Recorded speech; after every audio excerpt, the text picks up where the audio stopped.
Yeah, yeah, ay, yeah, yeah, yeah, ay, yeah, yeah, yeah. Mga Kasil, magandang umaga sa atin lahat, no? Nandito tayo ngayon sa likod ng Antipolo Church, yeah. Sa likod kasi tayo. Kasi napakakunti ng pangarga natin, di ba? Magreklamo pa tayo. Diba? Chill-chillan tayo, chill-chillan tayo habang hindi pa tinatawag, di ba?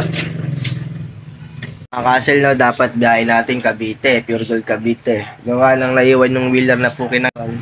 So gusto nga malapit eh. Sinipon pa tayo, di ba?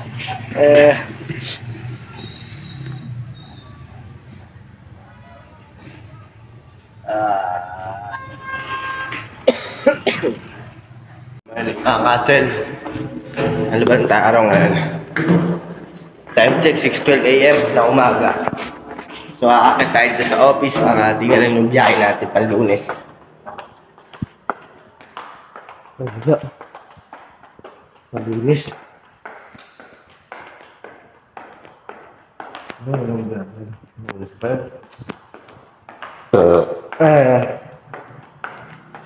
Biyahe natin yung mga kaset Everwin, Muntinlupa, no? Hindi ko alam kung dalawang truck o tatlong truck. Alam ko isang truck na kami. Baka nga marami. Linggo ngayon, no? Pasok tayo, balik pa. Dahil nasa orin. Yung mga kahasel, ipin ko bungi. So what's up yung mga kahasel, magandang hapon sa atin lahat, no? So ang oras natin ngayon 2:34 PM ng hapon. Mag-out tayo ng alas 3 para mabuo natin yung 8 hours, no? Kasi late tayo pumasok kanina, alas 6 ng umaga. So pag nag-out tayo ng alas 2, 7 hours na lang malit. Pero all goods lang din, no? Antayin lang natin. So tapos na rin natin yung trabaho natin. Tapos na yung biyahe natin ma-deliver. Yung dapat i-deliver na maayos, no? Walang problema dun eh. Basta ma-deliver na maayos yung dapat i-deliver. Diba? Para gawin lang natin maging maayos lahat ng trabaho, no? Gawin natin lahat ng maayos yung trabaho para sa ganon. Kapag katiwalaan tayo ng mga ganyan, mas nakakataas sa posisyon. Pwede tayong asahan, hindi tayo na pwede magreklamo. Ganyan ang buhay, no? Lalo na kung empleyado ka. Yung empleyado ka, magtitiis ka sa hirap, boy. Hindi ka pwede magreklamo. Puta, yung nag-apply ka nga. Sabi mo, kaya mo lahat, di ba? In-interview ka. In-interview ka ng HR, di ba? Dahil mo sinasabing kamanga-mangha. So tayo ngayon, no? 2023 na ngayon. So diretso lang sa trabaho, kailangan maging masipag. Okay lang kapag napapagod ka, magpahinga. Hindi naman tayo robot, di ba? Para pilitin yung di naman natin kaya, di ba? Ngayon ang buhay, wag pilitin mo di kaya. Diba? Tama yun, di ba? Kasi pagpilit mo isang bagay, tangin namin, magkaka-leche yung dapat na plano mo. Ay, so, linggo ngayon mga kasel. Di tayo nagkarga sa truck namin. Gawa ng, umuwi ako ng maga kahapon, alas 2 kasi may lakad ako. Tapos ngayon naman mga kahasel, linggo, biyahe tayo. Bukas, maga tayo papasok para makargahan. So, tanghali na rin siguro tayo makapagkarga, alas 8. Gawa ng, akit pa tayo sa office, kukunin yung resibo, diin, di ba? Eh, wala. Ang mahalaga, ang mahalaga, ay yan, yung mahalaga. Diba? Ang mahalaga, makapagkarga, makapag-deliver. Good shit, di ba? Ganangkap natin, yes sir. Shout out to my Shilabit Companions and Panic Parts.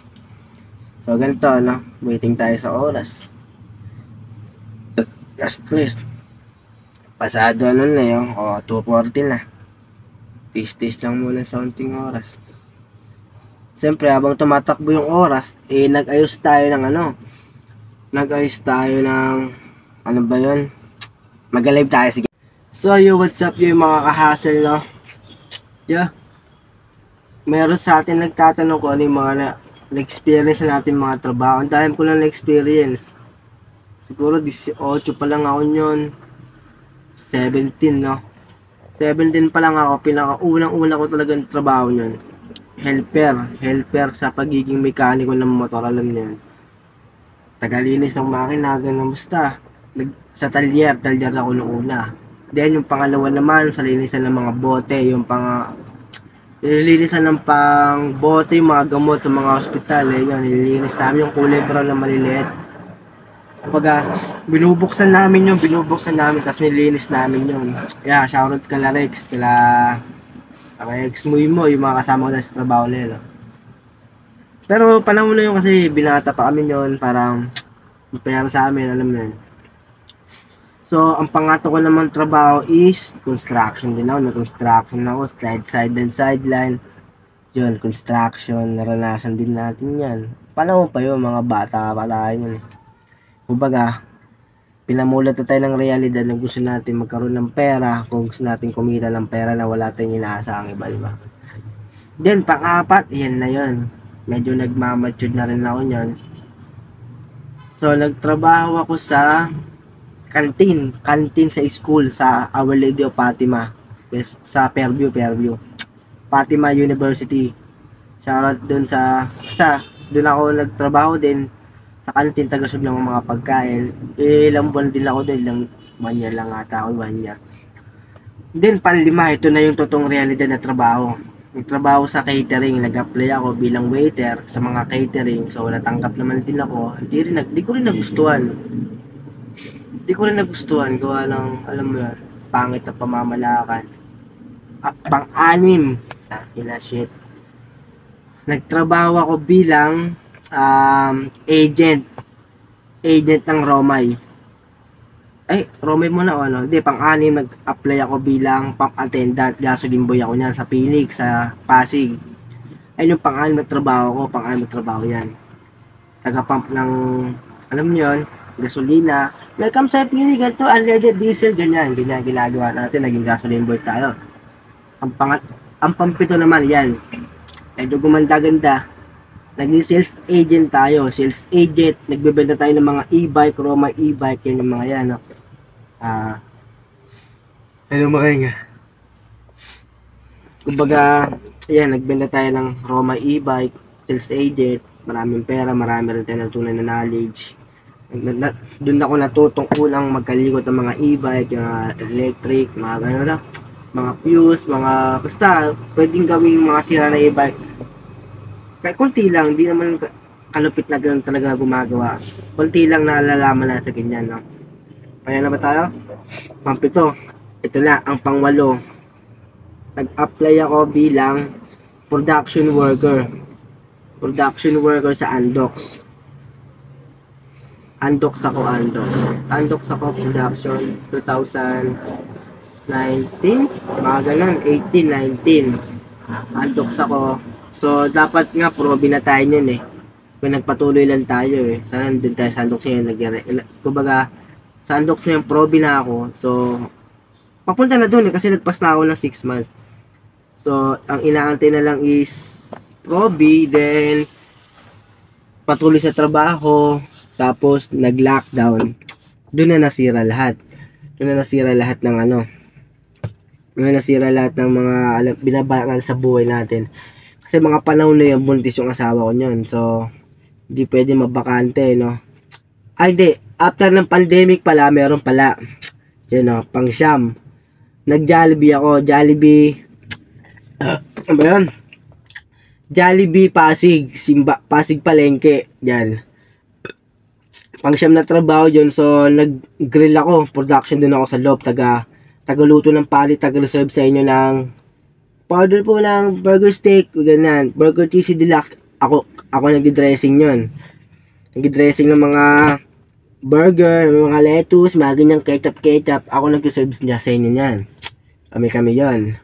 Nagluluto ng mga patty, taga-bantos, basta all around din sa Jollibee. Nakakapagod din, di ba? Kaya bullshit. So ayun na, no? Ang pang-10 natin trabaho is doon na ako nagpumasok na pahinante. Helper ng Del Monte Philippines, tang ilang yan, napakahirap. Napaka ano ba yun, napakabigat ang trabaho na yun, Del Monte Philippines na yan. So, sabi nga nila huwag kang mapapagod sa mga ganun trabaho Siyempre, gusto mo kumita, gusto mo mabuhay, gusto mo kumain, di ba? So, papatusin mo yun. So, ang panlima, ay ang pang-11 kong trabaho is, wait lang. Okay, Del Monte, Del Monte pang 10. Ang pang-11 natin trabaho is production ulit. Nagtrabaho sa food coloring, then sa may Kalawaan, Pasig, dito mismo sa malapit sa warehouse namin ngayon dito. Doon ako nagtrabaho ng Neco Production. Almost 7 months din ako, in-extend ako na in-extend, pero sumuko na rin ako, gusto ko na magpahinga. Kasi nakakapagod doon, walang pahingahan. Pag production ka talaga, basta nasasanay din ako sa trabahong production, pero gusto ko rin magpahinga kasi gawa ng may pumasok sa aming diskarte yun, sideline, diba? So, ang pang-12 kong trabaho is Zago Production ulit. Zago Production sa may West Capitol. Doon yung production namin. So, kami yung gumagawa ng mga sago. Kami gumagawa ng powder para sa mga zago, sa mga mall. Yung shake, doon sa amin nagagaling mga production na yung mga powder, basta yung mga may kita ingredients sa pagbibili ka ng zago, yun lahat yung galing sa production, ginagawa namin yun. Taga-repack, all around din. Machine operator, all around din talaga. So, napakahirap na sitwasyon natin na punta tayo sa ganung trabaho na all around. So, pati bahay na lang. So, habang tumatanda ako, na-experience ko yung mga trabaho na mabibigyan. So, alam mo yun, yung knowledge mo na dadagdagan yung knowledge mo sa mga ganung bagay. Ito, importante rin talaga sa mga nagtatrabaho. Kada pasok trabaho, may mga knowledge, ganito, ganyan. No? Malaman kasi maraming tulong mo sa isang tao, tanga na. Pag lumayan ka, walang alam, bobo ka, mangmang ka, tanga-tanga mo. Kasi yun, ang pang-13 nating trabaho, ito na, huli na to, huli. 13 na trabaho, pang-13 tong Nature Spring. So, ito na rin yung pinaka-last ko. Gawa ng nagpas na ako 6 months, diretso trabaho. Mahal ko rin trabaho na to, siyempre malaki kita. Makakatulong sa pamilya ko, so di kami nagugutom dito sa trabaho na to. Malaki na tulong sa Nature Spring na to, no? So kaya, hanggat kaya, magtrabaho. Iwasan natin yung mga negative vibes na pag-iisip, positive lang palagi sa buhay, no? Ang init Ayun, negative vibes sa buhay, no? Ayun, napakalaki ng tulong sa Nature Spring na to, lalo na yung visor sa taas. Di ko papangalanan, pero napakabait ng taong ano. Ang init, buksan natin electric fan, yes sir. So yun mga kasil, no? Pan-13 natin itong trabaho, itong Nature Spring na to, no? Anong oras na ba? 2:51 na. 2:51 na ng hapon. Mag-out na tayo, umulan pa. So yun, pan-13 trabaho, Nature Spring, maganda sa huran. Good shit, marami na tulong sa buhay ko, sa pamilya ko. Napakaganda ng patakaran. So, dapat gawin natin sa mga ganitong trabaho, ingatan. Huwag natin baliwalain. Kung ano mang meron na hindi ikaaganda para sa iyo, para sa company, wag mo nang gawin. Kasi kung di mahirapan bandang uli, mawawalan ka ng trabaho, mawawalan ka ng pagkakita, wala kang makakain, tangina, bullshit ka. Kaya hanggat may trabaho tayo, pahalagaan. Kung minsan man nakagawa tayo ng mga kasablayan, itama na natin sa susunod, no? Ako daw, perfectong tao, pukin ang ina, pero ang dami kong nagawang kasablayan, men. Ikaw nanonood nito, di ka perfecto, tangina mo. Tapos mo, konta to. Ha? Joke lang. Ayun, 30 na natin. So, sa dami natin experience, palak din natin magka-abroad, pero sunod na yun. Tangina nga, kailangan natin na malaking pera. Kailangan din magpa-ayos tayo, ipin ko sara, sa abroad to, sakit ipin niya. Dahil na makasil, pauwi na tayo. Ilang minuto na lang, no? Malakas pa yung ulan. So, ang payo ko lang sa mga mag-apply ngayon, sa mga bagong generation na magtatrabaho ngayon, Payo ko lang sa mga mag-a-apply or magtatrabaho o meron ng trabaho ngayon na bago pa lang. Kung ano yung meron sa inyo ngayon na opportunity, i-grab nyo nang i-grab. Tangina, huwag kayo mapapagod. Huwag kayo mapapagod sa goals nyo na gusto nyo kunin man o kahit na ano mang gusto nyo, magagawa nyo kasi may trabaho ka. Mahalin yung trabaho.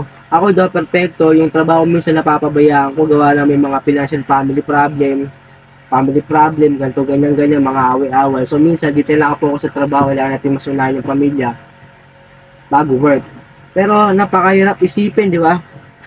Mawawalan ka ng trabaho dahil sa mga ganung bagay, mga kasita, mga bullshit, mga toxic people, di ba? Siyempre, basta payo ko lang sa inyo, galingan nyo lang palagi sa buhay, maging madiskarte, maging matalino, huwag magpapapekto sa mga sinasabi ng mga puki ng ilang toxic na tao. Kasi ako daw, ganun tao, men. Ako trabaho lang ng trabaho, walang pailam sa paligid ko, ang mahalaga yung trabaho ko, matapos ko ngayong araw na to, putang ina. Pagtapos ko naman trabaho ko, doon ako magliliwaliw. Diba? Napakasarap matapos yung trabaho na maayos, walang diba? Walang, alam mo yun, walang negative na kabullshit na pangit na nangyari ngayong araw. Yeah, pasalamat pa lang, thank you God, thank you God sa mga araw na to. So, ayun no, kung ano mang meron kayo ngayon, i-grab nyo, ingatan nyo, mahalin nyo yung trabaho nyo.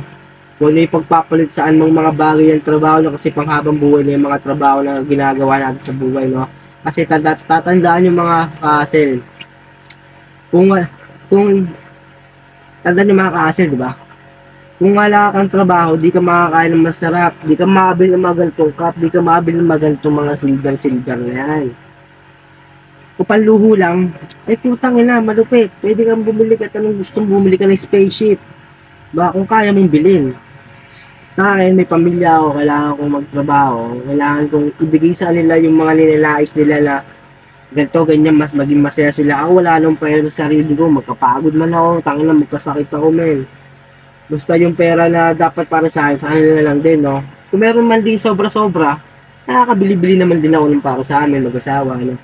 Pero lagi nating priority, mga anak natin, pamilya natin, bago ibang tao, men. Yeah, yes sir. Creeps. Yes sir. Ha? Kasi mga ka-serious. Nabutan na naman tayo ng ulan, di ba? Siyempre, bago tayo muna, mag-toothbrush muna tayo para mabango hininga natin. Mga pala yung locker ko. Baduy, di ba? Baduy naman.